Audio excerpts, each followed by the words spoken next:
টলিউডের দর্শকরা দীর্ঘদিন ধরে অপেক্ষা করছেন মান্নার অভিনীত শেষ সিনেমা জীবন যন্ত্রণার মুক্তির জন্য।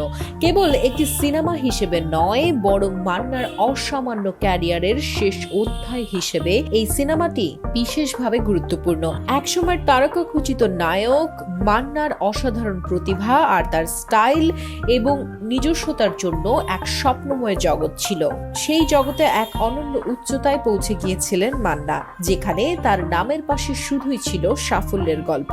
কিন্তু তার চলে যাওয়ার পর জীবন যন্ত্রণা মুক্তি পেতে দীর্ঘ সময় আটকে ছিল নানা কারণে। 2016 সালে শুরু হয় এই সিনেমার শুটিংটি, যার নাম তখন ছিল নীলামন্থন।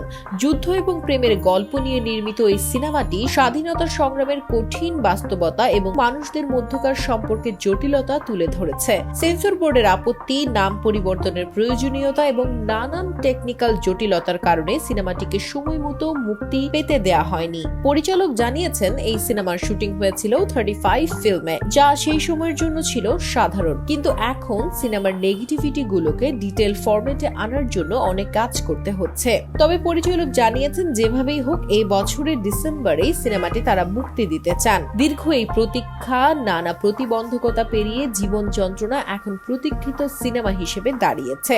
মান্নার অভিনীত শেষ দৃশ্যটি যেমন শেষ করে যেতে পারেননি মান্না, তেমনি তার জীবনের গল্পটিও অসম্পূর্ণ রয়ে গেছে। তবে দর্শকের মনে এখনো স্থান রয়ে গেছে এই নায়কের। অধীর আগ্রহে মান্নার ভক্তরা অপেক্ষা করছেন তার শেষ সিনেমা জীবন যন্ত্রণার মুক্তির জন্য।